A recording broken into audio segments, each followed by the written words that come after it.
J'étais un peu surpris de voir mon ami Joseph Bosé là-bas. Alors je me suis arrêté un peu pour lui serrer la main. Prenons maintenant dans la parole de Dieu, Hébreux chapitre 1. Je désire lire comme passage les versets 1, 2 et 3 pour en tirer notre sujet de ce soir. Après avoir autrefois, à plusieurs reprises et de plusieurs manières, parlé à nos pères par les prophètes, Dieu nous a parlé par le Fils en ces jours qui sont les derniers. Il a établi héritier de toutes choses, et c'est par lui qu'il a fait les mondes. Ce Fils, qui est le rayonnement de sa gloire, est l'expression de son être, soutient toutes choses par sa parole puissante. Après, il s'est assis à la droite de la majesté divine dans les lieux très hauts. Courbons maintenant la tête pour prier.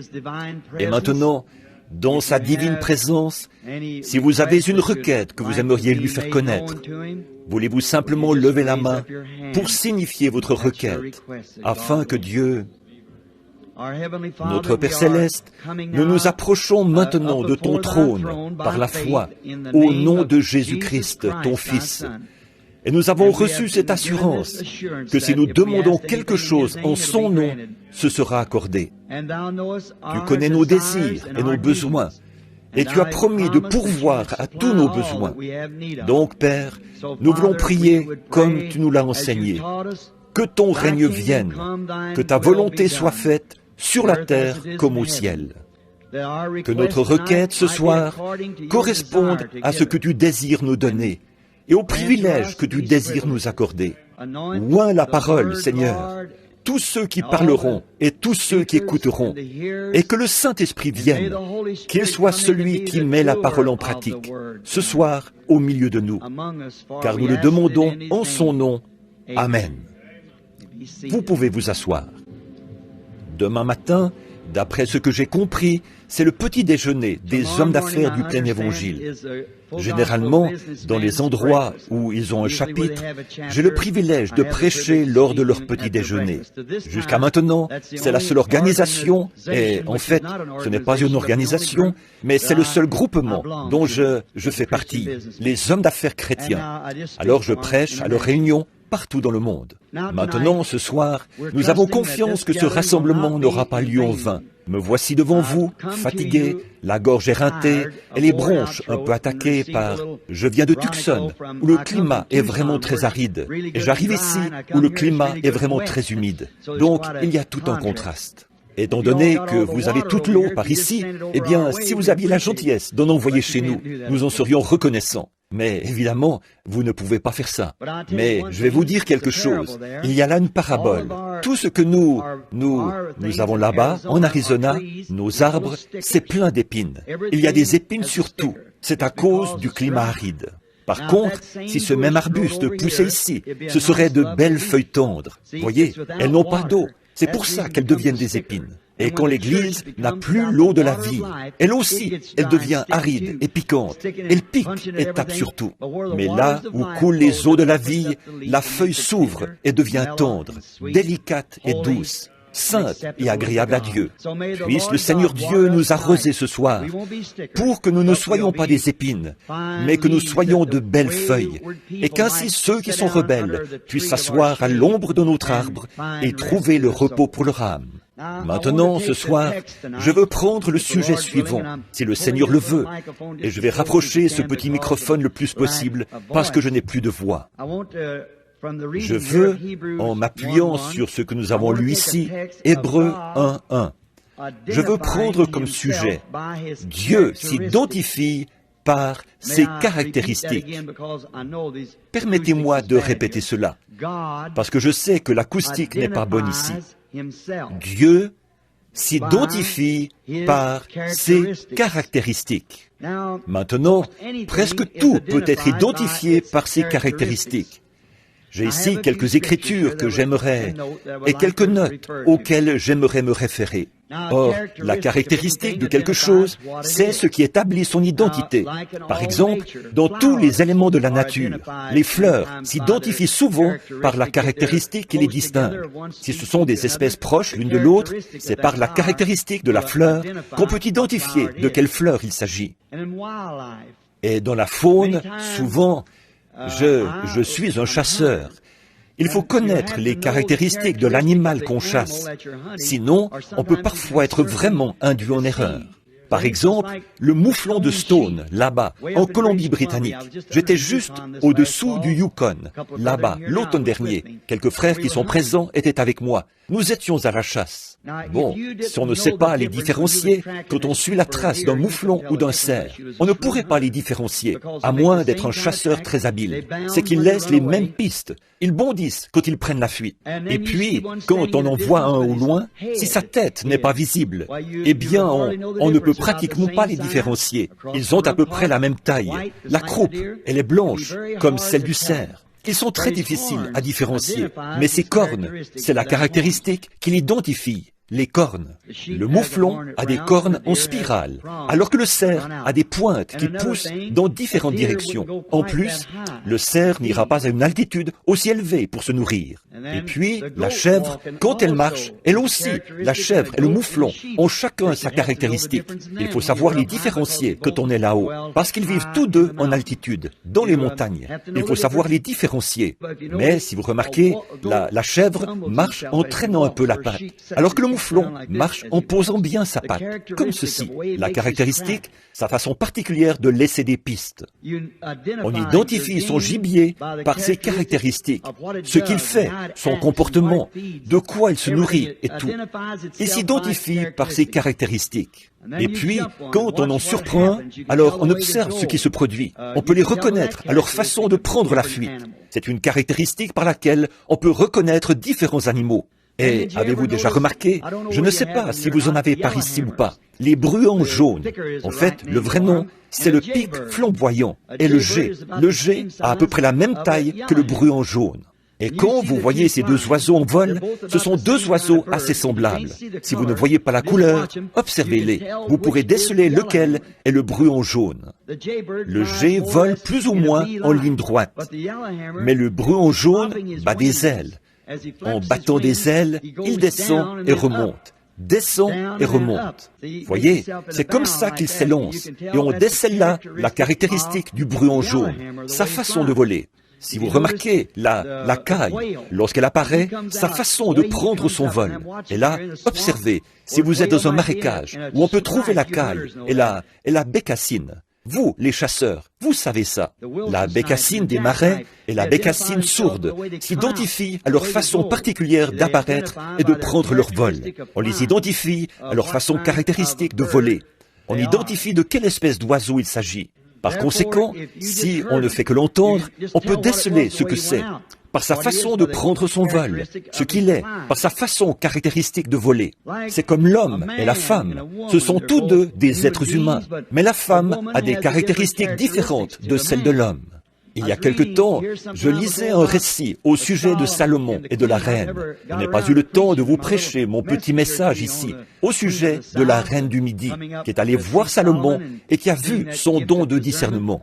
Je lisais quelque chose à ce sujet il n'y a pas longtemps, et il était dit là que l'une des énigmes qui ont été proposées à Salomon, c'est lorsque cette reine a présenté devant lui une femme, ou plutôt des femmes, qu'elle avait fait habiller comme des hommes. À cette époque-là, ça ne s'était jamais vu, mais aujourd'hui, c'est carrément à la mode. Et vous savez que c'est mal. La Bible dit que la femme ne doit pas faire ça. C'est une abomination pour une femme de mettre un vêtement d'homme. Le Dieu immuable l'a dit. Alors, c'est vrai. Voilà donc Salomon qui les observe pendant un instant. Il les fait marcher ou faire quelque chose. Et tout de suite, il dit, ce sont des femmes. Voyez, il a pu déceler par cette caractéristique de la femme, par son comportement, que c'était une femme et non un homme.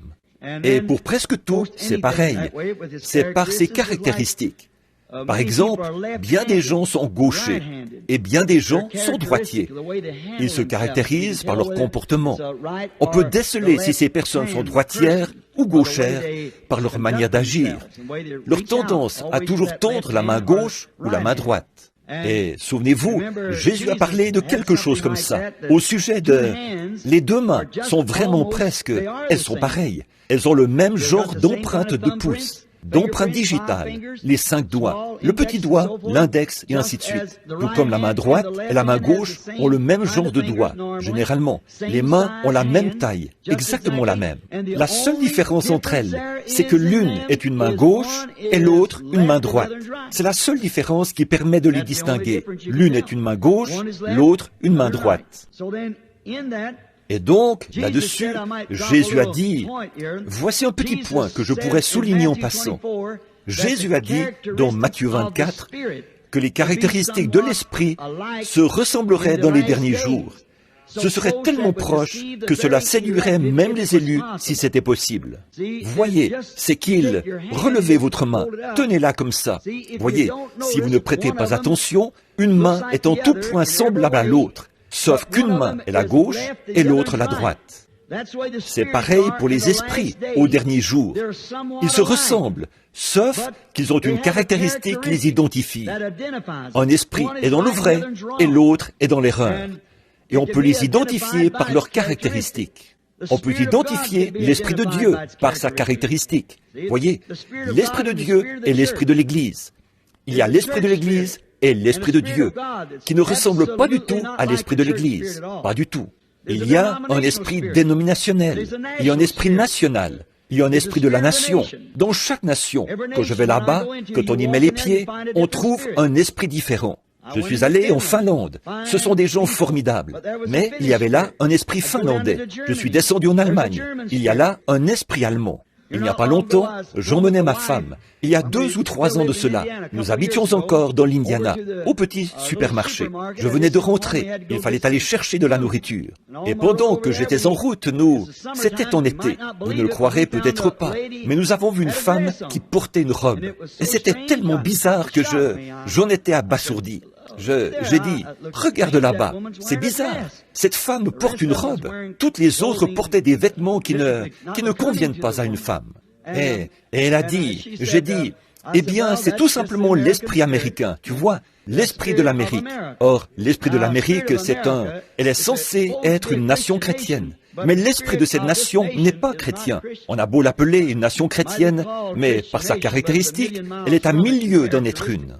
Cette femme, donc, j'ai dit, elle a dit, eh bien, nous, ne sommes-nous pas américains? J'ai dit, non, nous vivons ici. C'est notre pays. Nous habitons dans ce pays. Nous l'aimons. C'est la meilleure nation du monde. Cependant, nous ne sommes pas américains. J'ai dit, nous sommes nés d'en haut. Le Saint-Esprit est descendu et nous faisons partie d'un royaume. Ce royaume n'est pas de ce monde. J'ai dit, c'est pour ça que nos sœurs portent des robes, portent de longs cheveux, ne portent pas de maquillage. Tu vois, leurs caractéristiques les identifient comme consacrées à l'Éternel, venant d'en haut. Donc, nous cherchons un royaume. Nous cherchons un roi qui doit venir et qui emmènera ses sujets dans son royaume. Et ceux-ci s'identifient par leurs caractéristiques. Leurs trésors ne sont pas ceux de cette terre, ni ceux de cette nation. Ce sont ceux d'en haut, dans la gloire. C'est pourquoi ils cherchent une ville dont Dieu est l'architecte et le constructeur. Ils sont très bien identifiés. J'aurais aimé avoir assez de voix pour vous prêcher un soir, mais je dois m'éloigner de cela. Bon, donc, identifié par ses caractéristiques. Nous voyons un bon exemple de cela à l'époque d'Israël, de leur entrée dans le pays promis. Dieu les avait appelés selon sa promesse. Il avait dit à Abraham que ses descendants seraient au milieu de cette nation étrangère pendant 400 ans, après quoi il les délivrerait par sa grande main puissante, et qu'ils iraient alors dans le pays qui leur avait été promis, où coulait le lait et le miel. Et alors, comme le temps approchait où devait s'accomplir la promesse, il parut un pharaon qui ne reconnaissait pas le grand ministère que Joseph avait eu au milieu d'eux. Et là, Dieu a suscité un prophète nommé Moïse. Cet homme avait été instruit dans toute la sagesse des Égyptiens.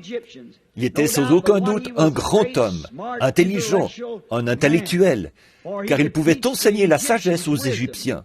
Il semblait être un homme très bien formé pour apporter la délivrance. Mais voyez-vous, entre ce que nous appelons une délivrance et ce que Dieu appelle une délivrance, il y a une différence.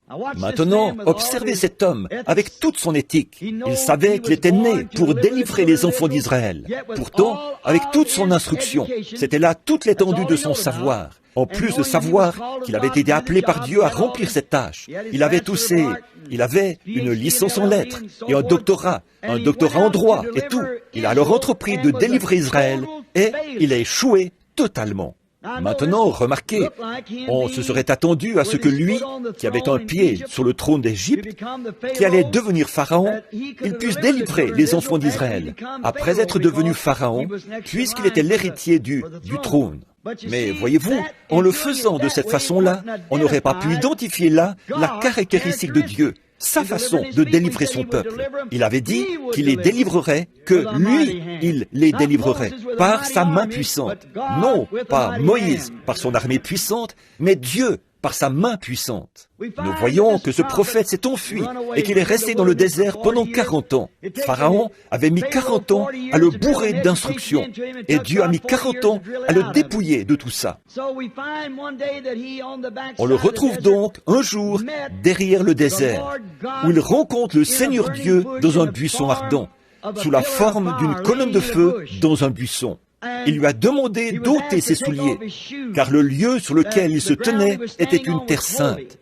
Maintenant, regardez cet homme remarquable, cultivé, instruit, tout ce qu'il avait été, et remarquez comme ses caractéristiques ont changé après qu'il a rencontré Dieu.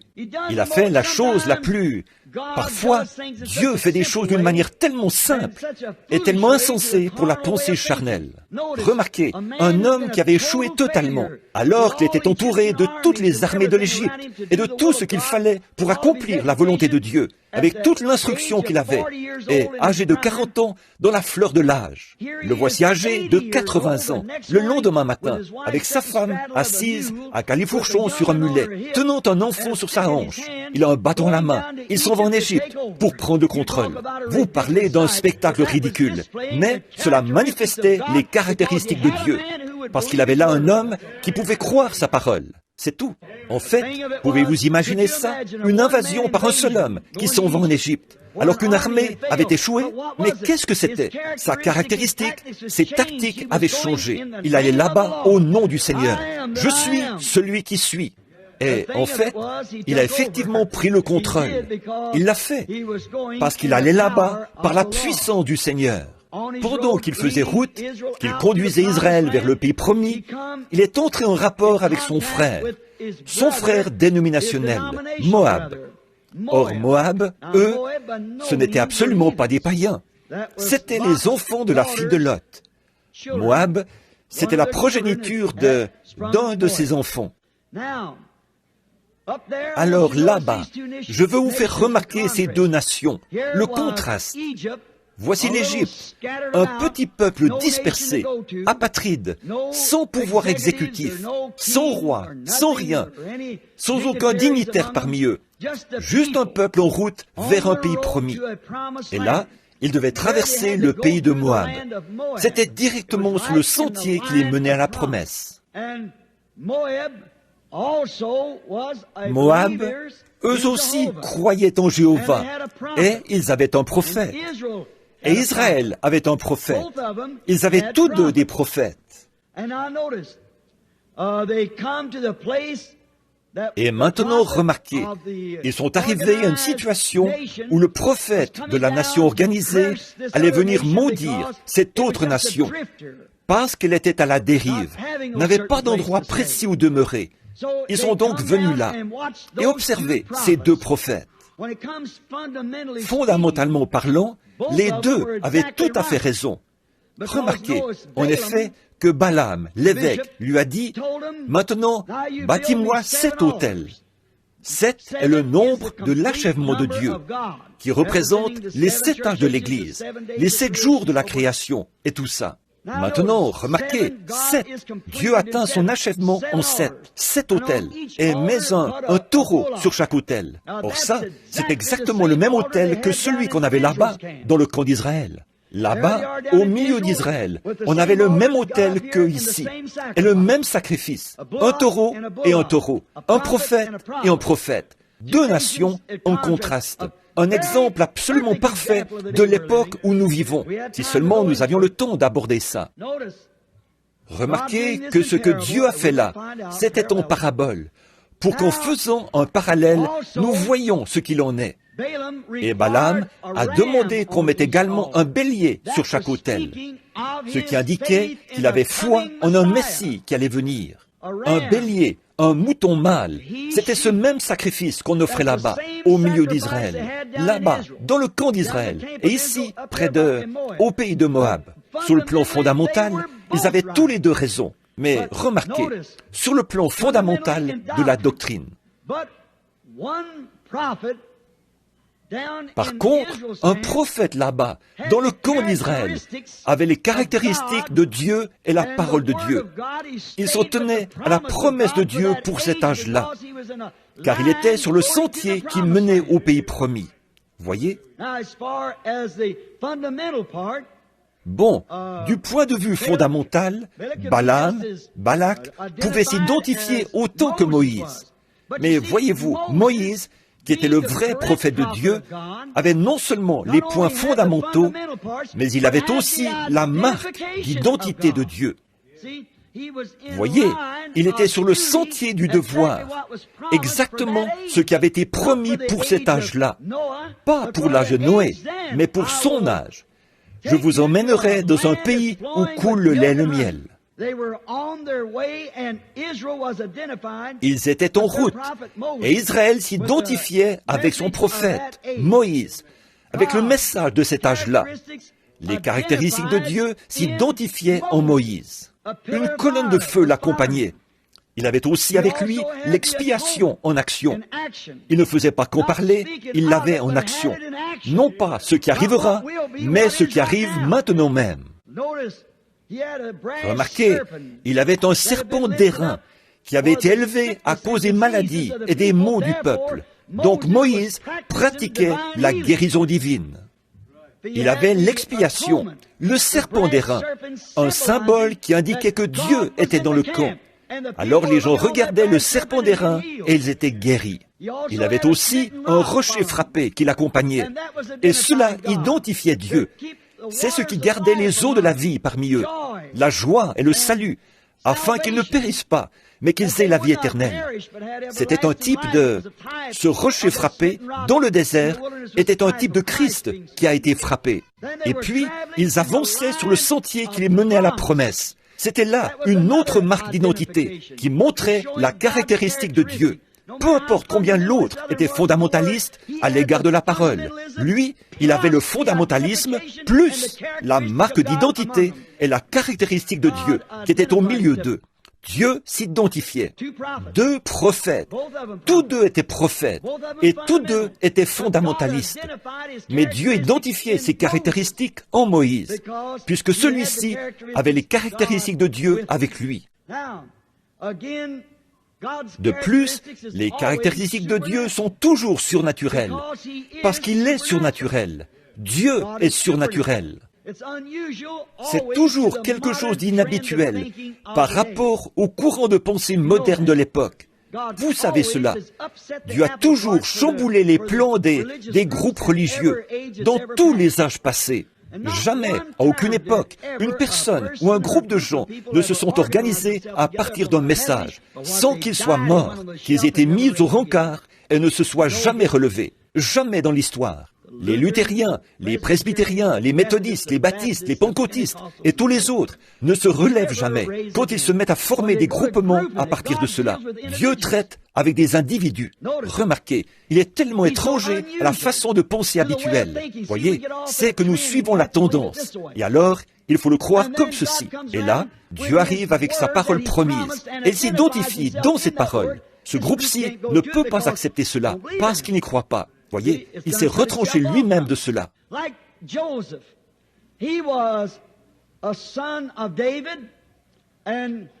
Comme Joseph, qui était un fils de David et un homme de bien. Joseph, l'époux de Marie. Il était un homme de bien. Il n'y a pas de doute qu'il lisait la Bible, les rouleaux, continuellement, parce que il attendait la venue d'un Messie. Alors, il aurait dû savoir ce que l'Écriture avait annoncé. Ésaïe avait dit, « Une vierge concevra ». Eh bien, il sortait avec cette jeune fille, Marie, qui avait probablement 18 ans, et lui était probablement un peu plus âgé. Et là, pendant qu'ils sont fiancés, elle se retrouve enceinte.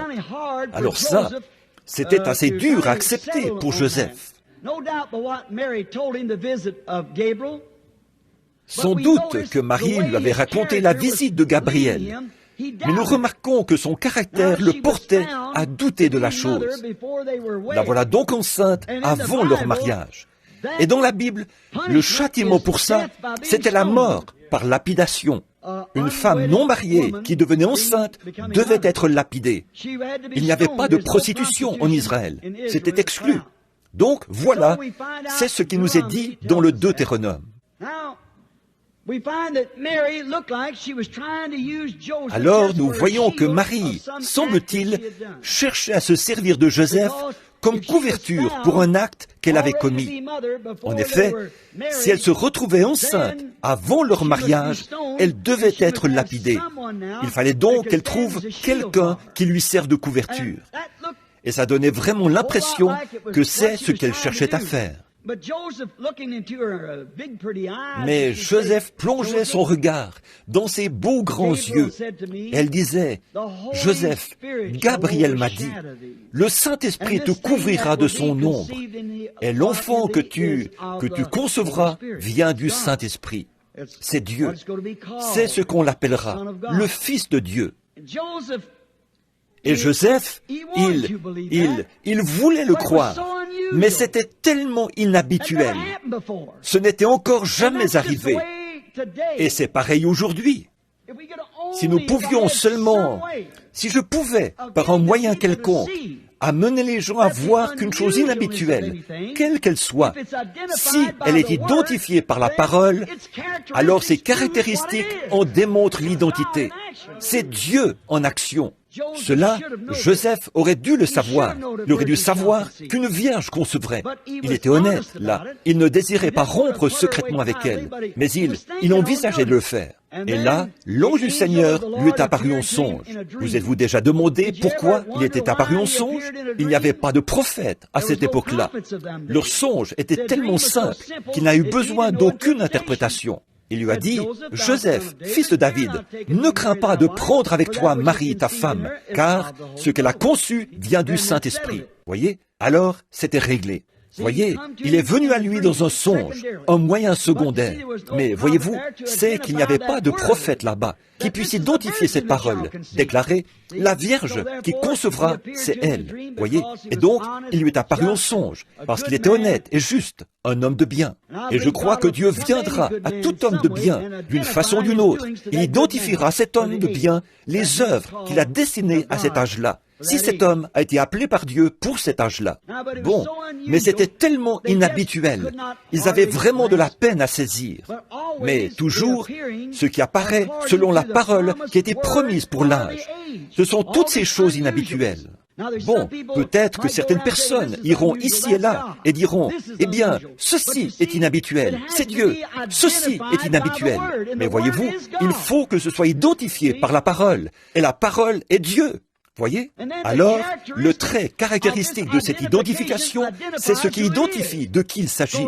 C'est que Dieu a dit que telle chose arriverait, et elle arrive. Voyez? Le trait caractéristique de cela, c'est que la parole de Dieu s'identifie par cette caractéristique. Ce qui est en train de se produire là. Il a dit que, dans les derniers jours, il répondrait le Saint-Esprit. Il l'a fait. Les caractéristiques de cela ont identifié qu'il s'agissait là de Dieu, de sa parole promise. Voyez, elle s'identifie toujours d'elle-même.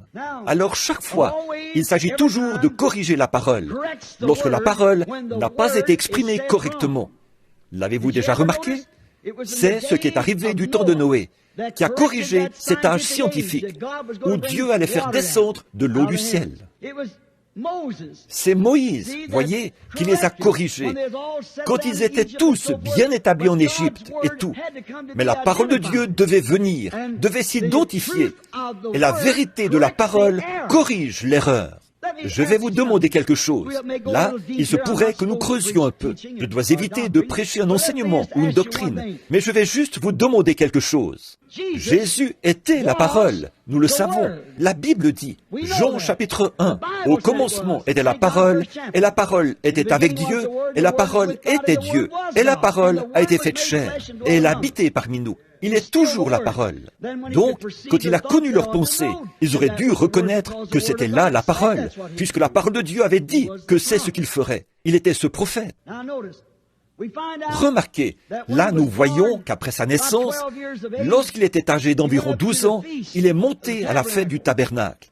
Ils étaient montés là-bas pour la Pâque. Et sur le chemin du retour, après 3 jours de route, ils ont constaté son absence. Ils avaient compris, ou plutôt pensé, présumé, qu'il était parmi leurs parents. Nous pourrions tirer une leçon de cela. C'est quelque chose de tellement fréquent aujourd'hui. Vous qui êtes méthodiste, baptiste, presbytérien, luthérien, catholique, ou quoi que vous soyez, voyez-vous, vous faites exactement pareil.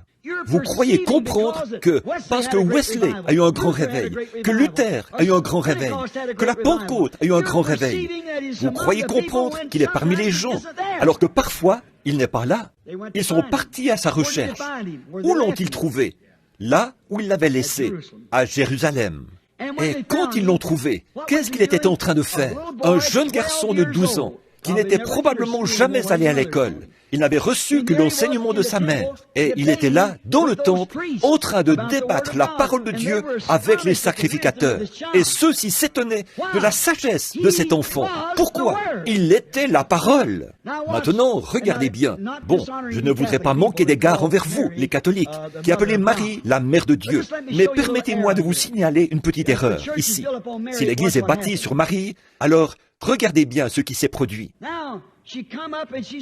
La voilà donc qui arrive là-bas et qui dit, « Oh, ton père et moi, nous te cherchions avec larmes. » Remarquez cette déclaration. Marie a condamné là son propre témoignage. Elle a dit, « Ton père et moi, nous te cherchions avec larmes. » Regardez la parole. Il était la parole. Il a dit, « Ne savez-vous pas qu'il faut que je m'occupe des affaires de mon père ?» Regardez la parole qui corrige l'erreur. Là, devant ses sacrificateurs, elle a détruit son témoignage. Elle avait dit qu'elle avait conçu du Saint-Esprit. Et la voilà qui dit que Joseph est son père. Voyez-vous la parole qui a tout de suite saisi cela. Il était la parole.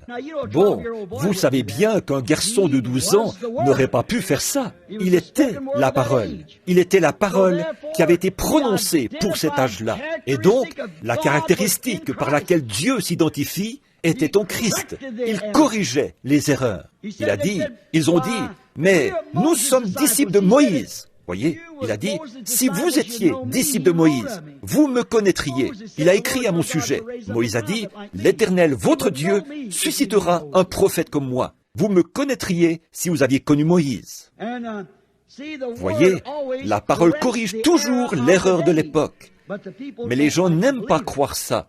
Ils continuent quand même à s'y accrocher. Mais Jésus a corrigé sa propre mère. Sa mère avait tort, parce qu'elle avait déjà affirmé que cet enfant, elle l'avait conçu du Saint-Esprit. Et la voilà qui renverse son témoignage. Là, elle dit que Joseph est son père, le père de Jésus.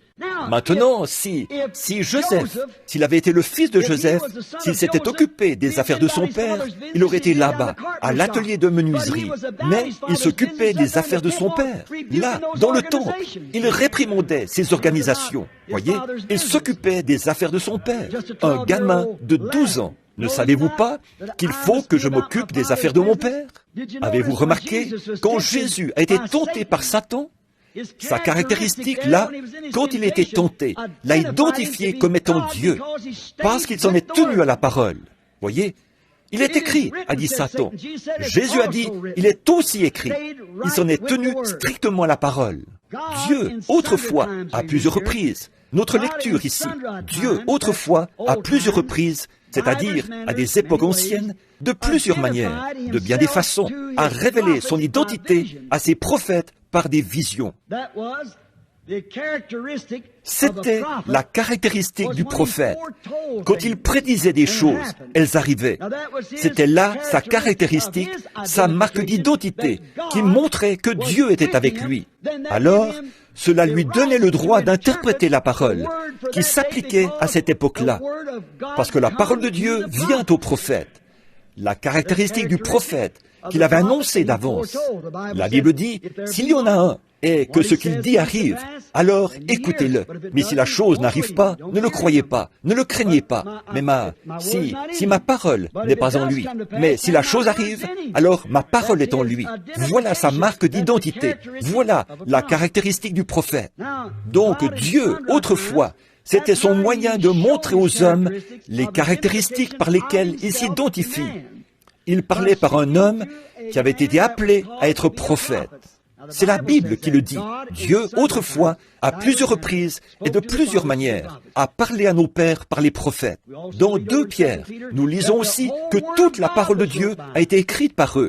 C'est poussé par le Saint-Esprit que des hommes, autrefois, ont écrit la Bible. C'étaient des prophètes. La parole venait à eux, et c'est sous l'inspiration qu'ils l'écrivaient, la notaient par écrit.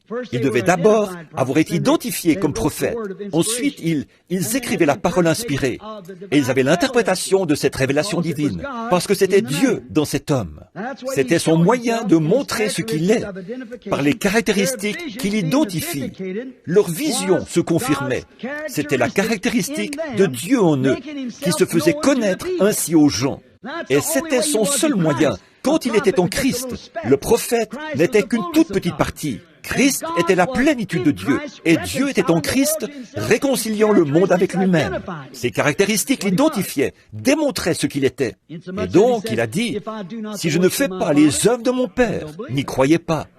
Si je n'ai pas le caractère de mon Père, ne me croyez pas. Ne croyez pas mes affirmations. Si je n'ai pas en moi le caractère de mon Père, n'y croyez pas du tout. » Or, ces caractéristiques ne changent jamais. Dieu ne peut pas changer de caractère, pas plus qu'un agneau ne peut changer de caractère, et rien d'autre d'ailleurs ne peut changer de caractéristiques.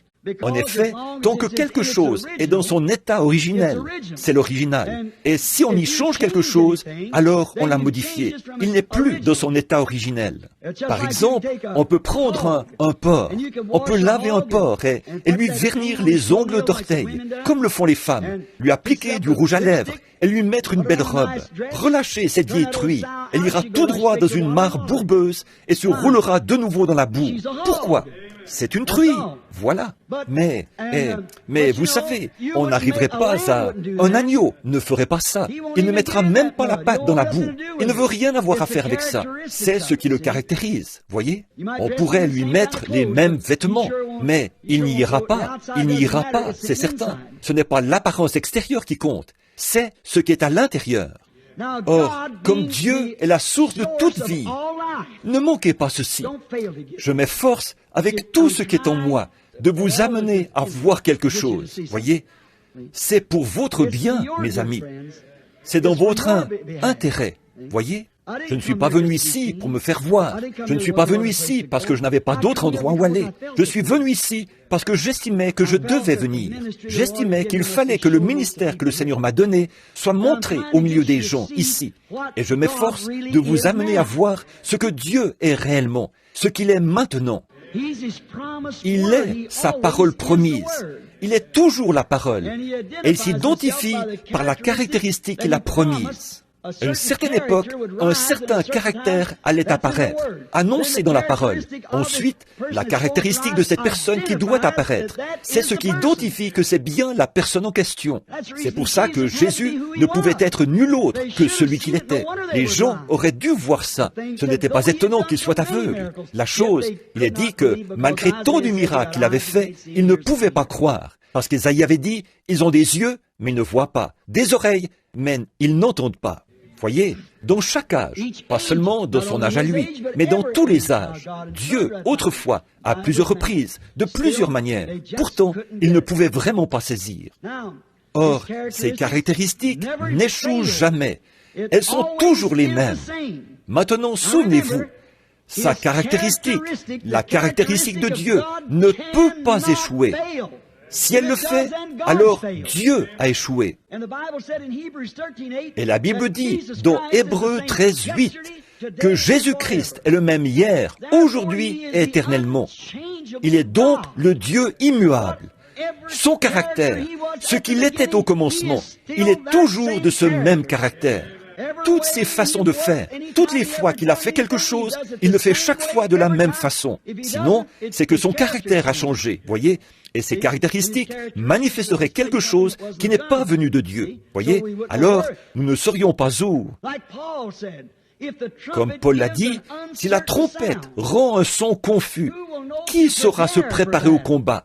Si la trompette rend un son confus. Donc, si la trompette est censée sonner la retraite, c'est ce que nous devons faire, nous retirer. Si la trompette sonne la charge, c'est ce que nous sommes censés faire, charger. Mais la trompette, qu'est-ce que c'est? C'est la parole de Dieu. Elle identifie Dieu, que ce soit, avancez, asseyez-vous, retirez-vous, formez les faisceaux, ou quoi encore. C'est le son de la trompette de Dieu. Et un son confus, quand la Bible dit qu'une certaine chose doit arriver, quelqu'un qui dit, « Oh, c'était pour une autre époque, ça », alors il y a là un son confus. Alors, vous ne savez pas ce qu'il faut faire. Jésus a dit, « J'ai le pouvoir de donner ma vie et de la reprendre. » Ça, ce n'est pas un son confus. La femme a dit, « Nous savons que le Messie doit venir, et quand il sera venu, il nous dira ce genre de choses. » Il a dit, « C'est moi. » Ça, ce n'est pas un son confus. « C'est moi. » Oui, Amen. Ils ont dit, « Nos pères ont mangé la manne dans le désert. » Il a dit, « Ils sont tous morts. » Il a dit, « Mais je suis le pain de vie, descendu du ciel, d'auprès de Dieu. » Ce n'est pas un son confus. « Je suis l'arbre de vie qui était dans le jardin d'Éden. » Non, cela n'a rien d'un son confus. Absolument pas. Cela n'a rien d'incertain. Il était certain de tout ce qu'il faisait. La Bible ne rend pas un son confus. Elle identifie la caractéristique de Dieu par le son qu'elle rend. Jésus a dit dans Jean 10:37, « Si je ne fais pas les œuvres de mon Père, et que je n'ai pas le caractère de mon Père, ne me croyez pas. Ce sont elles qui identifient son caractère en moi, ses caractéristiques. En effet, le Père, c'est la parole. Au commencement était la parole, et la parole était avec Dieu, et la parole était Dieu. Et la caractéristique de Dieu se manifeste par sa promesse pour l'âge en question. Bon, s'il avait vécu à l'époque de Moïse, ça n'aurait pas marché. Et si Moïse avait vécu à son époque, ça n'aurait pas marché. S'il avait vécu à l'époque de Noé, ça n'aurait pas marché. Et si Noé avait vécu à son époque, non plus. Noé prophétisait des choses qui s'appliquaient à son temps. Et c'est sa caractéristique. Et ce qu'il faisait, qu'il identifiait à la parole de Dieu. Moïse a fait la même chose.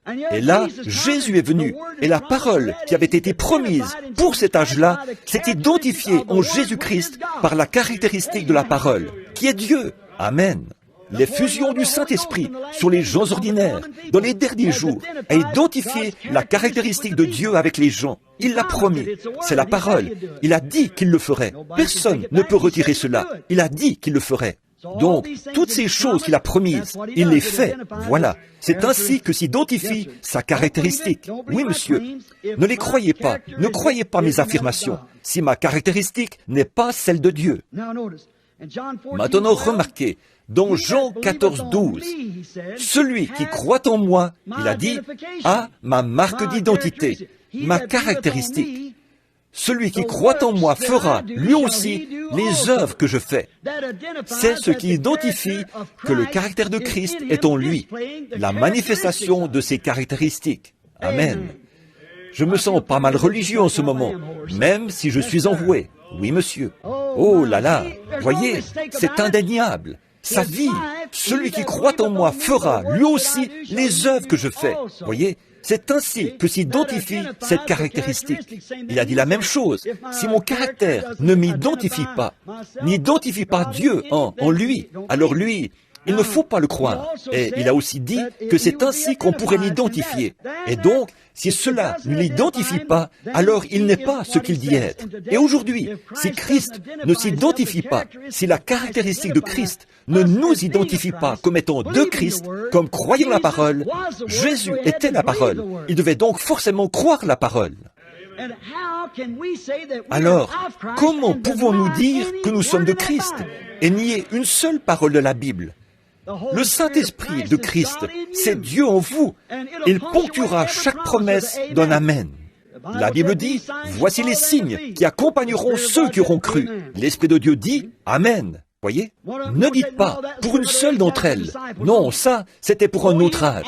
C'était seulement pour les disciples. Allez par tout le monde et prêchez l'Évangile à toute la création. Celui, n'importe où dans le monde, qui croira, voici les signes qui l'accompagneront. La même chose, le même hier, aujourd'hui et éternellement. La caractéristique identifiée.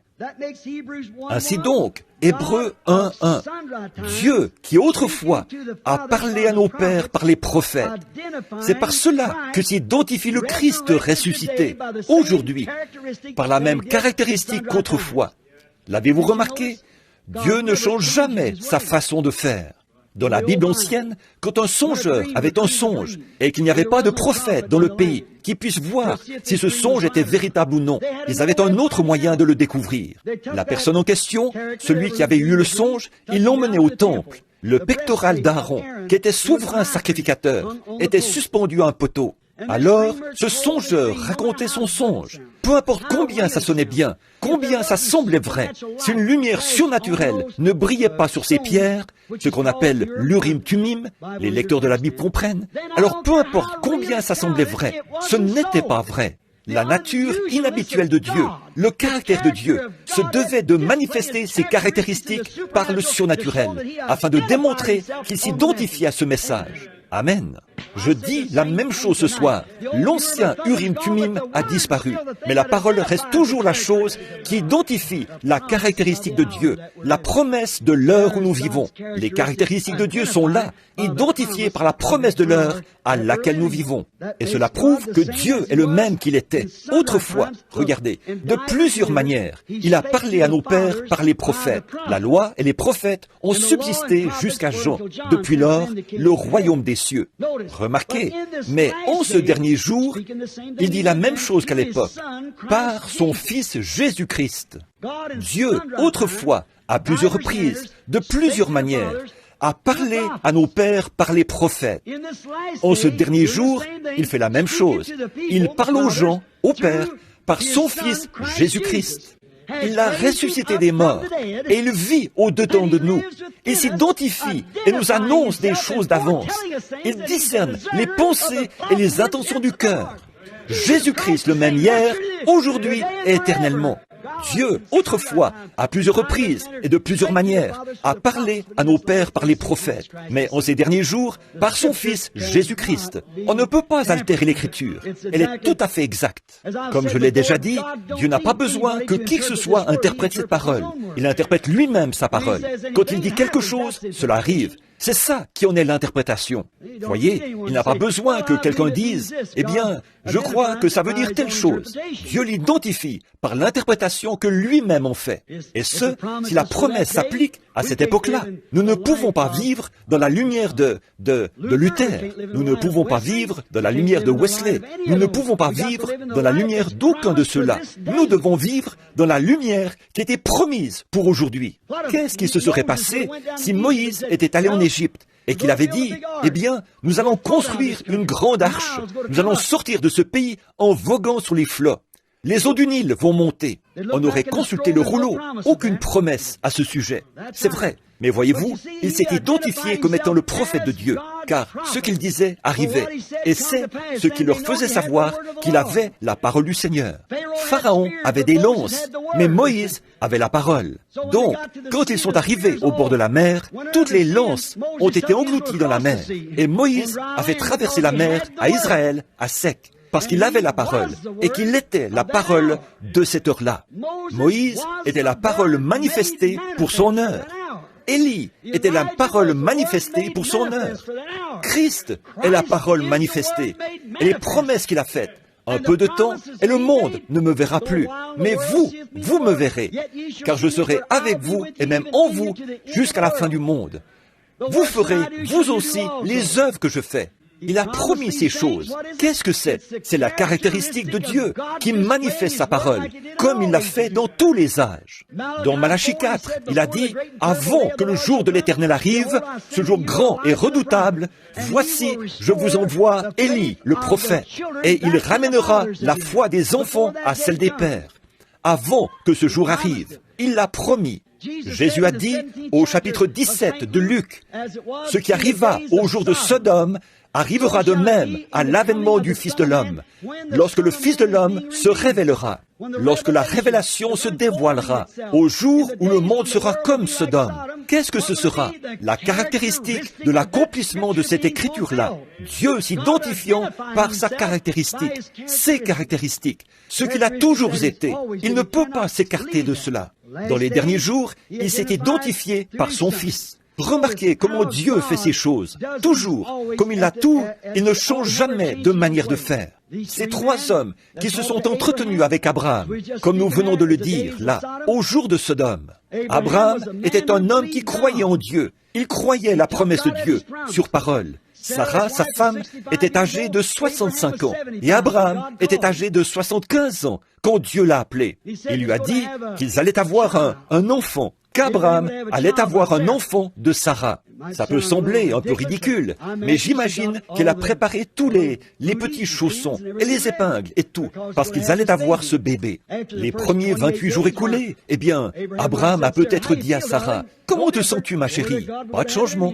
Gloire à Dieu. Nous allons l'avoir de toute façon. Comment le sais-tu? Dieu l'a dit. » Un an plus tard, « Comment te sens-tu, chérie? Pas de changement. Nous allons l'avoir de toute façon. Dieu l'a dit. » 5 ans plus tard, « Comment te sens-tu maintenant, chérie?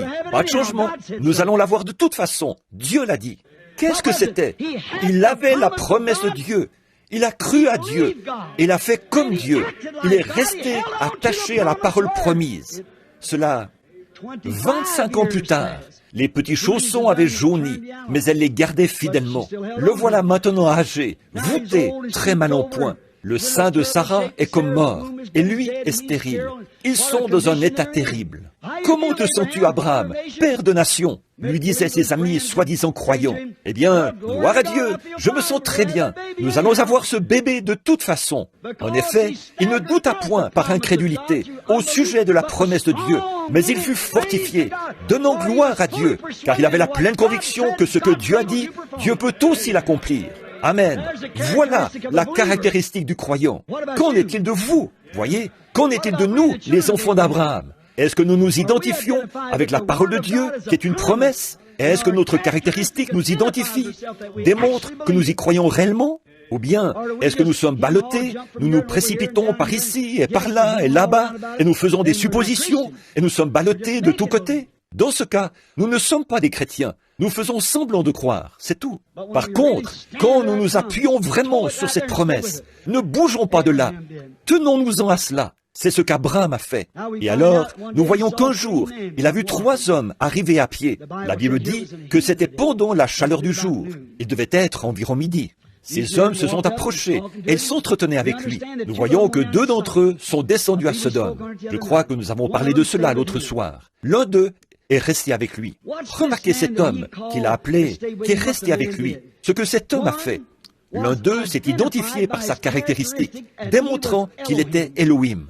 Elohim, la toute première parole de la Bible. Au commencement, Dieu. Or, n'importe lequel d'entre vous, les érudits, vous savez que ce mot Dieu, là, veut dire, en hébreu, c'est Elohim, qui veut dire le Tout-Puissant, celui qui est entièrement suffisant, celui qui existe par lui-même. Il n'a besoin de l'aide de personne. Il n'a besoin de l'interprétation de personne. Il l'a fait par lui-même. Il est le Dieu entièrement suffisant, omniprésent, omniscient, omnipotent. Il est Dieu. Et il était là. Alors Abraham, ce patriarche, qui avait une bonne maîtrise de la parole, il a regardé cet homme. Et cet homme, pendant qu'il avait le dos tourné à la tente, il a dit, « Où est ta femme Sarah ?» Il a dit, « Elle est dans la tente, derrière toi. » Il a dit, « Je vais te visiter à la période de la vie, et tu auras ce bébé que je t'ai promis. » Sarah a ri de cela. Et celui qui s'entretenait avec Abraham lui a dit ce que Sarah avait dit dans la tente, derrière lui. C'est ce qu'on lit là dans la Genèse. Et nous voyons qu'à ce moment-là, Abraham, après que cet homme s'est identifié, qu'est-ce que c'était? Dans Hébreux, chapitre 4, verset 12, il est dit, « La parole de Dieu est plus tranchante, plus efficace qu'une épée à deux tranchants. Elle discerne les pensées et les intentions du cœur. » Il a reconnu que c'était cet homme-là. Il savait qu'il n'y avait aucun autre prophète que lui dans le pays. Et c'est pourquoi la parole du Seigneur était venue à lui. Il était le prophète. Et voici, la parole était venue au prophète. Même chose pour Jean-Baptiste. Il n'y avait pas eu de prophète depuis 400 ans. Je me rappelle, il se peut que le brave docteur Davis soit ici ce soir, le brave prédicateur de l'église baptiste missionnaire, qui m'a baptisé dans la foi. Dans le temps, il débattait cela avec moi. Il disait, « Billy, tu n'es encore qu'un gamin, il faut que tu m'écoutes. » Je disais, « D'accord, frère Davis, j'écoute. » Il disait, « Vois-tu, Jean n'avait pas été baptisé. Donc, il baptisait les gens, mais n'avait pas été baptisé. Personne n'était digne de le baptiser. Ça, c'est bien conforme à la théologie baptiste. Voilà Jésus qui arrive. Et là, il dit, Jean dit, « C'est moi qui ai besoin d'être baptisé par toi. Pourquoi viens-tu à moi ?» Il a répondu, « Laisse faire maintenant. » Il a dit, et alors, quand il ne lui a plus résisté, il a dit, « Vois-tu là, Jésus a baptisé Jean. » Et quand il est sorti de l'eau, les cieux se sont ouverts, et il a vu Dieu descendre sous la forme d'une colombe, venir sur lui, prononcer ces mots. « Celui-ci est mon fils bien-aimé, en qui je me plais à demeurer. » Mais non, ce n'est pas pour contredire le docteur Davis, mais il était dans l'erreur. Vous voyez, Jean était le prophète, et la parole vient toujours au prophète. Donc même si la parole était faite chair, il fallait nécessairement qu'elle vienne au prophète. En effet, il rendait témoignage de la parole, et sa caractéristique même l'identifiait comme telle. Voici la parole qui arrive. Alors, que s'est-il passé? Dès qu'il s'est trouvé face à face avec Jésus, Jean a dit, « C'est moi qui ai besoin d'être baptisé par toi. Pourquoi viens-tu à moi ?» Jésus a dit, « Laisse faire maintenant, car il est convenable, il est de notre devoir, convenable, que nous accomplissions ainsi tout ce qui est juste. » Jean était le prophète, lui était la parole, il était le sacrifice, et il allait bientôt commencer son ministère terrestre. Le sacrifice devait donc être lavé avant d'être présenté. Jean l'a baptisé parce qu'il savait cela. Laisse faire maintenant, car il est convenable que nous accomplissions ainsi tout ce qui est juste. Le sacrifice devait être lavé avant d'être présenté. Alors Jean l'a baptisé. Ce n'était pas Jésus qui baptisait Jean, c'est Jean qui a baptisé Jésus. Laisse faire maintenant. Remarquez, là se trouvait Abraham, qui avait la parole du Seigneur. La parole du Seigneur venait à lui. Il était le prophète. Et là, voici la parole qui arrive. Il l'a appelé Abraham et non Abram. Quelques jours auparavant, son nom était Abram. Maintenant, c'est Abraham. Sa femme, c'était Sarai. Maintenant, c'est Sarah. Non pas S-A-R-A-I tréma, mais S-A-R-A. Non pas A-B-R-A-H-A-M, A-B-R-A-M, mais A-B-R-A-H-A-M. Abraham. Et cet homme s'est identifié au moment où il a dit Abraham. Oh là là. Abraham a dit Elohim. Voilà la parole et le prophète réunis. Les deux caractères se sont identifiés. Elohim, il a dit, où est ta femme Sarah? Il a dit, elle est dans la tente, derrière toi. Et après quoi, le miracle s'est accompli. Elohim. Abraham l'appelait le Dieu entièrement suffisant, tout-puissant, omnipotent. Jésus a dit, quand il était sur terre, il a fait la même chose que ce qu'Elohim avait fait. C'est par cette caractéristique qu'il s'est identifié comme étant Dieu. Et il a dit qu'avant, que dans les derniers jours, à l'avènement du Fils de l'homme, lorsqu'il se révélerait, on aurait de nouveau le même cadre qu'à Sodome. Elohim, parmi son peuple, le Dieu tout-puissant, c'est ce que dit l'Écriture. Elohim, parmi les gens. Voilà maintenant 40 ans qu'il nous baptise du Saint-Esprit. Elohim, Dieu. Et l'Église, regardez, Abraham avait vu un signe, un autre appel, un signe, un appel, un signe, en attendant le Fils promis. Mais le dernier signe qu'il a vu, la dernière apparition, la dernière visitation de Dieu, avant l'arrivée du Fils promis, c'était Elohim dans une chair humaine.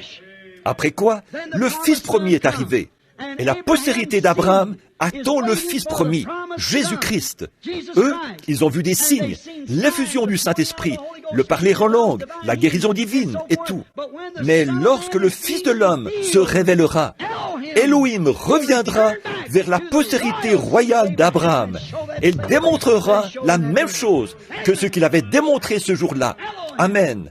Elohim, comme à l'époque. Pourquoi? Ce sera la caractéristique de Dieu. Or, si Christ était Dieu, encore un peu de temps et le monde ne me verra plus. Mais vous, vous me verrez, quand je serai avec vous et même en vous, jusqu'à la consommation, la fin. Vous ferez, vous aussi, les œuvres que je fais. C'est ce que Jésus a dit dans Luc, au chapitre 17. Bon, donc, quand nous croirons et que nous aurons devant nos yeux les derniers jours, ce qui s'était produit se reproduira dans le même cadre. Et donc, Hébreux 1:1.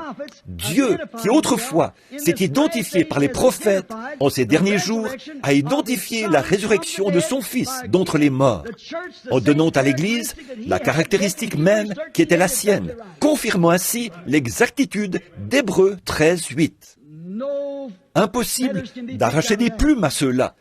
Ce sont des plumes d'aigle. Elles sont fixées solidement, parce que ce sont des oiseaux célestes. Ils les nourrissent de nourriture d'aigle. Donc, nous remarquons qu'autrefois, à plusieurs reprises, de plusieurs manières, il a parlé à nos pères par les prophètes, et en ces derniers jours, par son Fils Jésus-Christ, en le ressuscitant des morts. Et le voici parmi nous, après 2000 ans, ce même Jésus, non pas l'un des prophètes, Jésus, alléluia, le Fils de Dieu ressuscité. Un jour, Jésus a dit, une génération méchante et adultère demande un signe, et elle recevra un signe. Une génération méchante et adultère. Quand le monde a-t-il déjà été plus méchant, adultère et perverti qu'il l'est maintenant? Ce qui arriva du temps de Jonas, de même que Jonas fut 3 jours et 3 nuits dans le ventre d'un grand poisson, de même le Fils de l'homme devra être 3 jours et 3 nuits dans le sein de la terre. Alors, une génération méchante et adultère allait recevoir un signe. Quel genre de signe? Le signe de la résurrection. Et nous avons ce signe aujourd'hui. Après 2000 ans, il est toujours vivant. Il est parmi nous ce soir. Le même hier, aujourd'hui, éternellement. Il s'identifie par les caractéristiques de Dieu. Il manifeste la parole qu'il avait promis d'accomplir aujourd'hui. Amen. Voilà la parole. Maintenant, reste à savoir si vous allez croire le signe, alors que dans les derniers jours, il s'identifie par son Fils. Remarquez, Dieu autrefois a parlé à Moïse dans Deutéronome 18:15. Il a dit, « L'Éternel ton Dieu suscitera un prophète comme moi. » Maintenant, regardez bien. Ça, c'est la parole. C'est la parole. C'était Dieu. Ce n'était pas Moïse. Comment Moïse aurait-il pu savoir cela? Il était un homme. Mais Dieu, qui parlait par Moïse, a dit cela. Le croyez-vous? Très bien. Maintenant, remarquez, Jésus, regardez comment ces caractéristiques ont identifié cette parole promise, démontrant qu'elle était vraie. Certainement, il s'est identifié par cette caractéristique, ce que Moïse avait dit qu'il serait. Bien des gens, par exemple aujourd'hui, ils désirent avoir devant eux un grand conducteur. Oh, c'est le docteur un tel. Il est diplômé de l'université Hartford, ou il est diplômé d'une grande institution comme ça, quelque part. Ce n'est pas la marque d'identité de Dieu, ça. Non, non, en rien. C'est par la parole que Dieu s'identifie. Voyez, Jésus, aux yeux du monde, il n'était pas un érudit. Il n'était pas non plus un sacrificateur. Il n'était pas non plus un rabbin. Aux yeux du monde, il était un renégat. Mais Dieu confirmait sa parole par lui, ce qui faisait de lui Emmanuel. C'était sa marque d'identité. Donc là, Jésus correspondait exactement à ce que Dieu, autrefois, avait annoncé par Moïse, avait dit qu'il ferait. Maintenant, remarquez, quand il a rencontré Pierre, nous avons fait un petit récit imagé de cela l'autre soir. quand il a rencontré Pierre et qu'il a dit à Pierre quel était son nom. C'est par ce signe que Pierre a identifié ses déclarations comme étant celles du Messie. Car la parole avait dit, « L'Éternel, ton Dieu, suscitera un prophète. » Pierre est arrivé là. À ce moment-là, il était Simon. Il est arrivé là où il se trouvait. Jésus l'a regardé. Il a dit, « Ton nom est Simon, et tu es le fils de Jonas. » C'est par cela que s'est identifié le caractère de Christ, montrant qu'il était cette parole que Moïse avait promise. Pierre a reconnu que c'était là le signe qui attestait l'identité de Jésus comme étant le Messie. Dieu était en Christ, l'onction pour les derniers jours. À Nathanaël, souvenez-vous, il a dit à Simon quel était son nom. Maintenant remarquez, à Nathanaël, il a dit ce qu'il avait fait. Je t'ai vu quand tu étais sous l'arbre. C'est par cela qu'il s'est identifié comme étant le Messie. Il a dit, tu es le Fils de Dieu, tu es le roi d'Israël. Il s'est identifié par la caractéristique de la parole promise, qui déclarait qu'il serait le Messie. L'Éternel ton Dieu suscitera un prophète. La petite femme au puits, il lui a dit ce qu'elle était. Et c'est par cela qu'il s'est identifié comme étant ce Messie qui avait été promis. Voyez, son caractère, ses caractéristiques, c'était la parole qui s'identifiait. C'était là, ces caractéristiques qui démontraient que la parole est Dieu. C'était donc Dieu qui s'identifiait en Christ. Maintenant, soyez attentifs. Remarquez, à Pierre, il s'est identifié à Pierre, en l'appelant par son nom. Il s'est identifié à Nathanaël, en lui disant ce qu'il avait fait. La femme l'a identifié, parce qu'il lui avait dit ce qu'elle était, qui il était, ce qu'il avait fait, et ce qu'elle était. Il s'est identifié par sa caractéristique de Messie, ces choses qui devaient être la caractéristique du Messie. Regardez, cette petite femme, elle a dit la même chose. « Seigneur, je vois que tu es prophète. Ça fait des centaines d'années qu'on n'a pas eu de prophète. Des histoires d'église, des chamailleries, des divergences dénominationnelles, ça, on en a eu tout plein. Mais ça fait des centaines d'années qu'on n'a pas eu de prophète.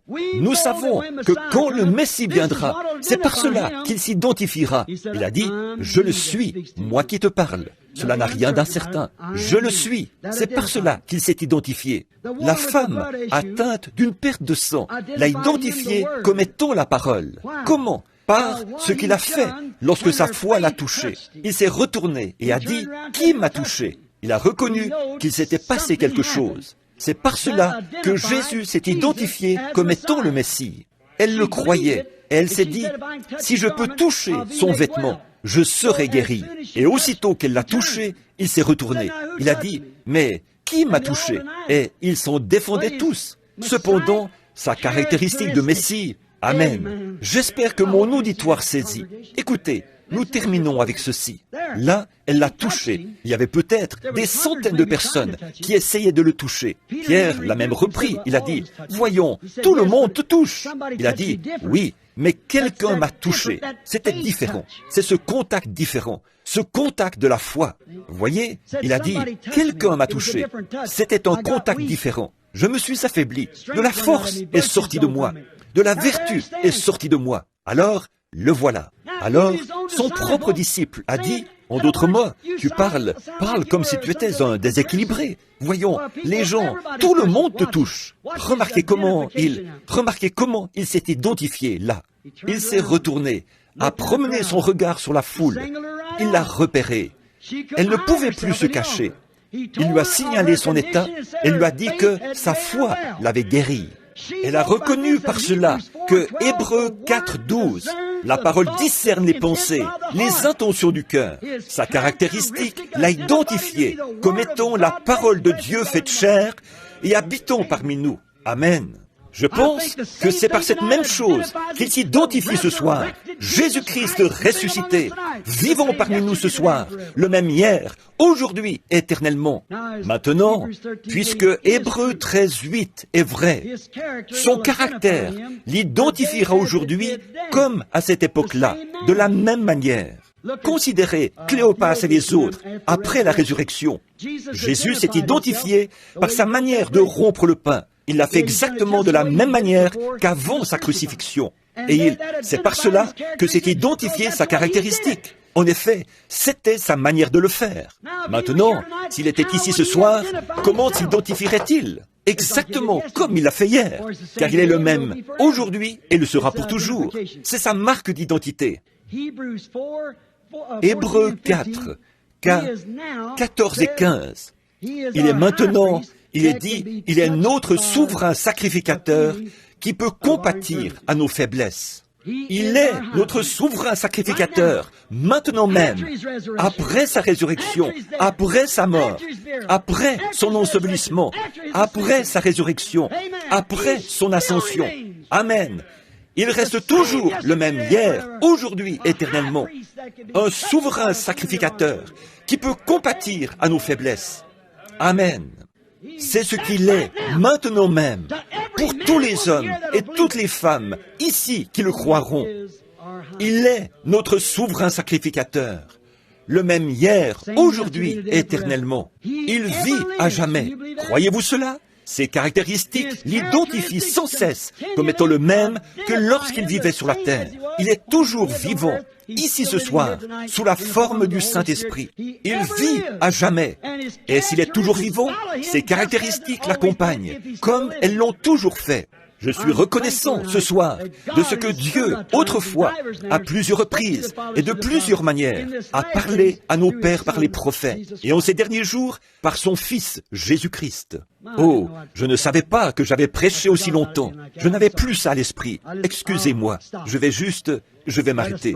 Prions. Père Céleste, grand Dieu miséricordieux, Seigneur, peut-être que j'ai parlé trop longuement. Si c'est le cas, je te prie, ô Dieu, de me pardonner. Par contre, Seigneur, je ne peux pas te demander de me pardonner ce que j'ai dit. J'ai dit exactement ce que toi, tu as dit ici dans ta parole. Maintenant, seulement un mot ou deux qui viennent de toi, Seigneur. Et alors peut-être que tous ceux qui sont ici ce soir verront. Ces pauvres gens malades seront guéris, quand ils verront que tu es toujours notre grand souverain sacrificateur. Je prie, Seigneur, que pendant les quelques minutes qui suivront, tu fasses vivre ce message de nouveau par une réalité. Ce que j'ai déclaré là par la parole, que ta caractéristique identifie ta présence parmi nous ce soir, démontre que tu es le même hier, aujourd'hui, éternellement. Car c'est au nom de Jésus que nous te le demandons. Amen. Un instant. J'ai dépassé un peu le temps prévu. Pouvez-vous supporter encore 15 ou 20 minutes pour que nous fassions une petite ligne de prière? Si oui, levez la main pour dire, très bien, merci. J'avais promis de vous laisser partir à 21h30. C'est l'heure qu'il est maintenant. Il est 21h40. Alors, si vous voulez bien m'accorder une dizaine de minutes, je vais faire très vite. Voyons un peu, quelle carte de prière ont-ils distribué aujourd'hui? Oh, à quoi? Où est-ce qu'on avait commencé l'autre soir? À 1? À 1? Oui. Et nous, hier soir, nous avons simplement le Saint-Esprit. J'ai écouté ça aujourd'hui. Je répétais là ce qui m'était dit. Certains noms français. Le Saint-Esprit, c'est le seul moyen, pour moi, attendre de voir. Voyez, parfois, quand on a une vision, il faut qu'elle soit transposée et traduite, qu'elle soit interprétée. Une vision, par exemple, on pourrait voir une brebis, ce qui pourrait signifier de la laine. Voyez, il faut aussi en avoir la traduction. Voyez, transposer cette vision et la traduire. Et j'ai remarqué qu'hier soir, je n'arrivais pas à prononcer ces noms français. Il fallait que je les épelle. En Afrique, et là-bas au milieu des Hottentots, des païens et tout, il épelait leurs noms. Voilà, leur disait qui ils étaient. Il épelait, ça dans leur langue. Il le reconnaissait dès qu'on l'épelait.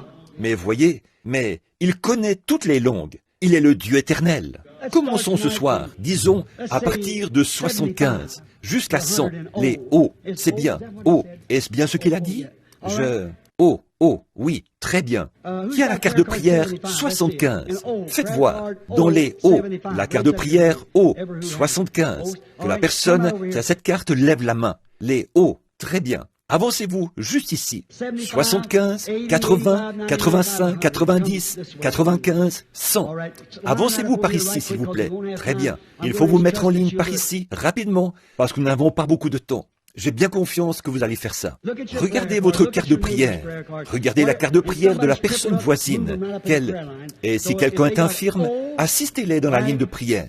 Donc, s'ils ont O comme O tout court, 60, de 75 à 100. Mettez-vous en ligne juste ici, s'il vous plaît. Où que vous soyez, dans les balcons, n'importe où. Venez tout de suite. Venez vous placer dans la ligne, le plus rapidement possible, s'il vous plaît, pour gagner du temps. Maintenant, les autres, ici, qui n'ont pas de carte de prière, voulez-vous lever la main pour dire « Je n'ai pas de carte de prière, frère Branham, mais je crois ». Levez la main. Maintenant, rappelez-vous que je vais vous parler du souverain sacrificateur. Il est un souverain sacrificateur qui peut compatir à nos faiblesses. Il est Jéhovah Jireh, le sacrifice pourvu par l'Éternel. Il est Jéhovah Rapha, l'Éternel qui guérit toutes tes maladies. Croyez-vous cela? Il est Jéhovah Manassé, une cuirasse, un bouclier, notre paix. Il est toujours tout cela. Eh bien, combien croient que tous ces noms de Jéhovah associés à la rédemption s'appliquaient à Jésus? Bien sûr, c'est ce qu'il était, forcément. Ils sont inséparables. Donc, il était forcément tout cela. Et s'il est toujours Jéhovah Jireh, il est Jéhovah Rapha. S'il est Jéhovah Jireh, il est Jéhovah Jireh, c'est-à-dire le sacrifice pourvu par l'Éternel pour le salut. Alors, il est Jéhovah Rapha qui guérit toutes nos maladies. Amen. La guérison ne peut venir que de Dieu.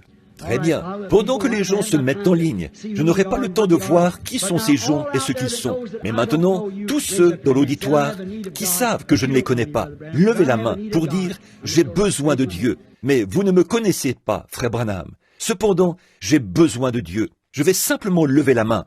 Maintenant, s'il vous plaît, restez dans le calme pendant quelques minutes. Observez, prêtez attention. Restez tranquille. Quand je dis « restez tranquille », là, je ne veux pas dire « si le Seigneur accomplit quelque chose et que vous voulez louer le Seigneur », ça, c'est de l'adoration. Mais ce que je veux dire, c'est circuler, vous lever. Vous savez ça, c'est un manque de respect, voyez. Et le Saint-Esprit est très timide, voyez. En présence de ce genre de choses, il me quitte. Et là, je dois lutter de nouveau, voyez. Mais si vous écoutez, vous rappelez-vous sa première promesse? Amène les gens à te croire. Et sois sincère, alors rien ne résistera à ta prière. Vous vous rappelez ça? C'est vrai, et je n'ai encore jamais vu cela faillir, et cela ne faillira pas. C'est Dieu.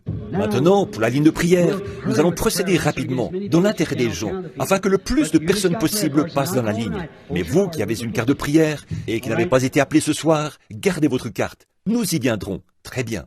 Maintenant, vous qui êtes dans l'auditoire et qui n'avez pas de carte de prière, rappelez-vous, ou vous qui êtes dans l'auditoire, que vous ayez une carte de prière ou non, croyez qu'il est bien Hébreux, chapitre 4. Il est le souverain sacrificateur qui peut compatir à nos faiblesses.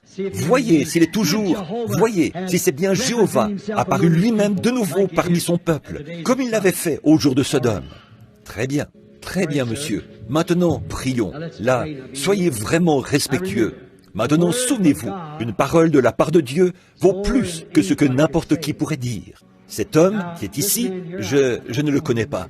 Et je pense vous m'êtes inconnu, n'est-ce pas, monsieur? Vous m'êtes inconnu. Nous savons une chose, c'est qu'un jour, nous devrons tous deux paraître dans la présence de Dieu. En tant qu'humains, nous devrons nous rencontrer là-bas. Celle-ci est notre première rencontre. Si vous êtes venu ici, eh bien, si vous êtes malade, je ne le sais pas, c'était peut-être pour une autre raison, voyez. Mais si je vous imposais les mains en disant « Louez sur l'Éternel, allez vous rétablir », c'est bien, vous pourriez le croire. Mais s'il vous signalait quel est votre problème, voyez, ça, c'est autre chose. Là, vous sauriez que c'est la caractéristique par laquelle il s'identifie. Voyez, ce ne serait pas ma caractéristique. Moi, je suis un homme. Je ne peux rien savoir à son sujet. Je viens de lui dire, je ne vous connais pas. Il ne me connaît pas. Mais qu'est-ce que cela aurait pour effet? Ce serait la caractéristique par laquelle Jésus-Christ s'identifie comme étant le même hier, aujourd'hui et éternellement. Nous savons bien que ça ne peut pas être moi. Ça ne peut pas être moi, puisque je ne connais pas cet homme. Je lève la main. Voici la parole. Voyez, je ne le connais pas. Il ne me connaît pas, mais la caractéristique de Jésus-Christ. Si Jésus se tenait ici, alors que lui, il est malade, s'il disait « Seigneur Jésus, guéris-moi », qu'est-ce que Jésus lui dirait? Je l'ai déjà fait, pas vrai? Il a été blessé pour nos transgressions. C'est par ses meurtrissures que nous avons été guéris. Toute la rédemption que nous pouvons recevoir, tout cela a été réglé au calvaire. À partir de ce moment-là, ce qu'il faut, c'est la foi pour croire à cette œuvre achevée. Pas vrai? Très bien. Bon, donc, si Jésus est vivant et que j'ai parlé de sa parole, voilà, il faut revenir à la simplicité, à la foi, croire sa parole. Lorsqu'il est venu à moi, ce soir-là, il m'a dit, « Ce qui s'accomplira en toi, c'est que tu connaîtras même les secrets des cœurs. S'ils ne croient pas au premier signe, au signe de la main, alors ils croiront forcément à celui-ci. Voyez, s'ils n'y croient pas, alors le sang apportera une malédiction sur la terre. » Exactement comme à l'époque de Moïse. Il avait dit, s'il ne croit pas à ces deux signes, alors répands du sang sur la terre. Voyez, répands de l'eau sur la terre, elle deviendra du sang. Maintenant, une constatation. Si je pouvais voir quel est votre problème, cela vous satisferait et vous ferait croire, n'est-ce pas? Vous savez que cela ne pourrait être que la caractéristique de la personne dont je parle, Jésus-Christ. Cet homme, à l'instant, je le regardais et il s'éloigne. Il est sous une ombre. La médecine ne peut absolument rien faire pour aider cet homme. Il est mourant, c'est exact.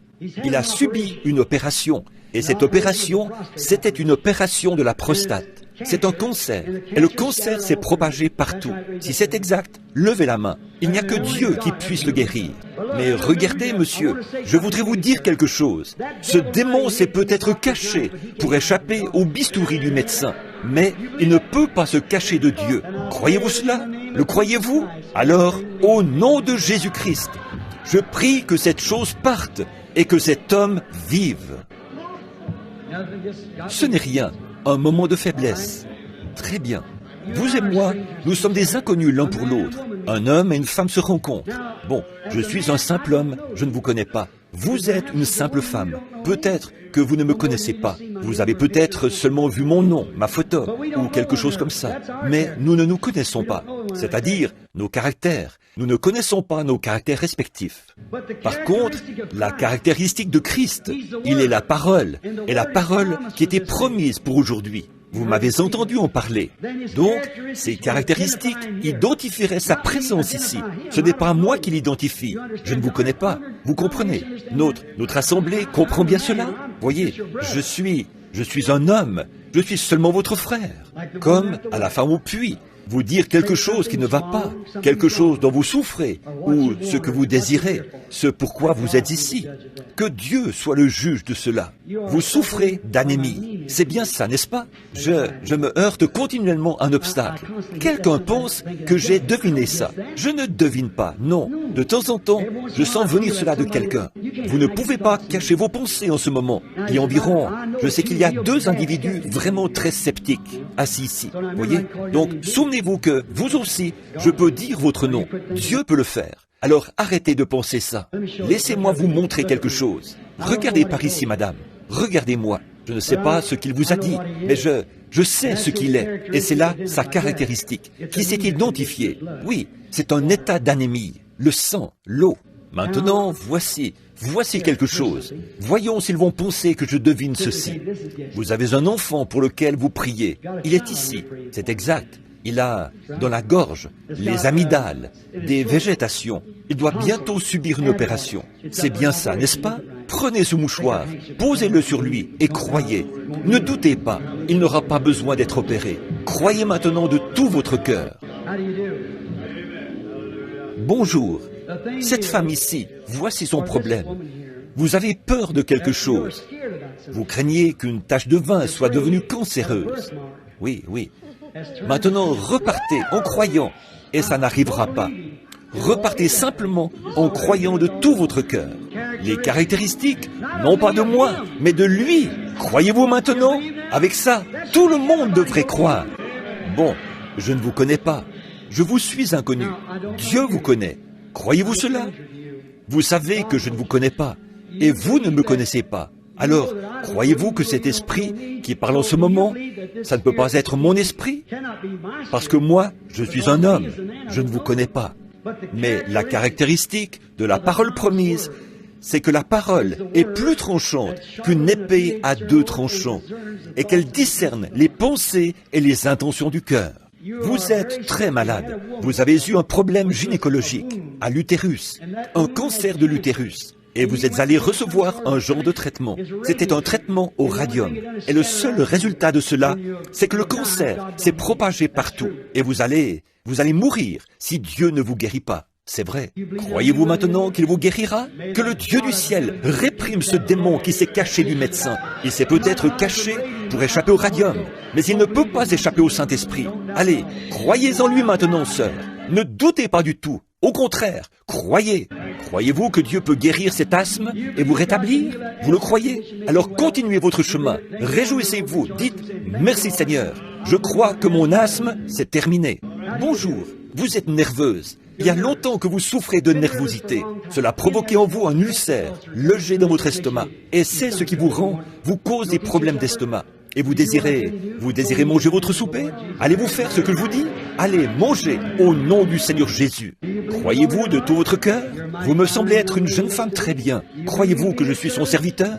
Croyez-vous aussi que sa caractéristique est ici pour la parole elle-même et la promesse pour aujourd'hui? Vous ferez, vous aussi, les œuvres que je fais? Je ne peux pas guérir. Ça, il l'a déjà fait. Mais c'est par sa caractéristique qu'il se manifeste. Il peut vous dire quel est votre problème. Vous avez un problème gynécologique, un problème féminin. Croyez-vous que Dieu le guérit maintenant même? Continuez votre chemin. Cela ne vous causera plus d'ennui. Croyez de tout votre cœur. Croyez-vous que je suis son serviteur? Si Dieu me révèle la nature de votre problème, croirez-vous que c'est là la caractéristique de Jésus-Christ? C'est un problème au dos. Ce n'est plus là. Repartez en croyant de tout votre cœur. Croyez. Venez, madame. Vous aussi, vous avez des problèmes d'estomac. Croyez de tout votre cœur et allez manger votre souper. Oubliez tout ça. Jésus-Christ vous guérit. Venez. Vous avez un problème de sang. Vous êtes diabétique. Croyez-vous que Dieu va vous rétablir et vous guérir de ça? Continuez votre chemin et dites « Merci Seigneur Jésus ». Il vous rétablit. Repartez en croyant de tout votre cœur. Venez, votre dos. Croyez-vous que Dieu va guérir votre dos et vous rétablir? Continuez votre chemin. Réjouissez-vous et dites « Merci Seigneur Jésus ». Vous aussi, vous aviez un problème au dos. Continuez simplement à marcher en disant « Merci Seigneur, je suis guéri ». Croyez-le de tout votre cœur.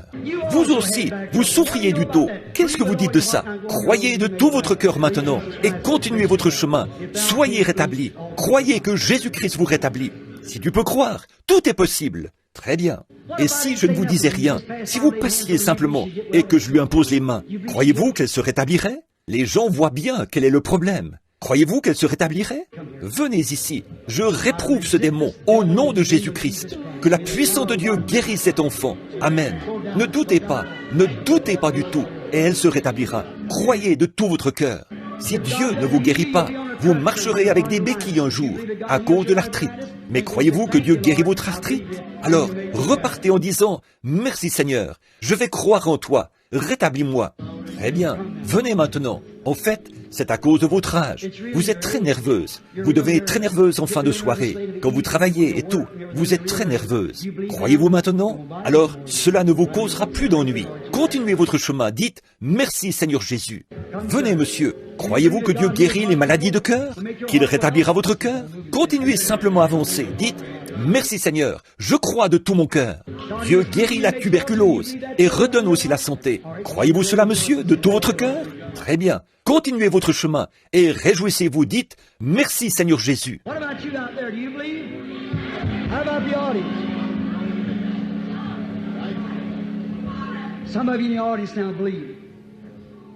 Qu'en est-il de vous là-bas? Croyez-vous? Qu'en est-il de l'auditoire? Quelques-uns d'entre vous dans l'auditoire, maintenant, croyez. Cet homme qui est assis juste là, qui souffre d'une bronchite, croyez-vous que Dieu guérira ce problème de bronche? Très bien. Alors, ce que vous avez demandé vous sera accordé. Amen. De l'hypertension, assis juste là, derrière lui, croyez-vous que Dieu guérira votre tension sanguine élevée? C'est parti, monsieur. Je ne le connais pas, je ne l'ai jamais vu de ma vie. Dites donc, monsieur, croyez-vous que ces spasmes musculaires, ces spasmes nerveux de vos muscles, croyez-vous que Dieu guérira cela? Vous le croyez? Levez la main si vous croyez. Très bien. Votre femme, assise là, elle souffre de sinusite. Croyez-vous aussi que c'est parti, sœur?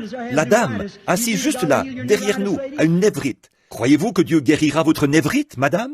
Voici une dame qui porte un petit manteau rouge, ici. Elle est assise là. Elle aussi, elle souffre de sinusite. Croyez-vous que Dieu guérira votre sinusite? Levez la main si vous le croyez. Toute personne ici qui croit que les caractéristiques de Jésus-Christ sont parmi nous ce soir, levez la main, dites « Je le crois ». Tous ceux d'entre vous ici qui veulent l'accepter comme leur guérisseur, levez-vous et dites « Je le crois ». levez-vous de votre chaise, peu importe de quoi il s'agit. Jésus-Christ est le même hier, aujourd'hui et éternellement. Je vous donne cela au nom du Seigneur Dieu.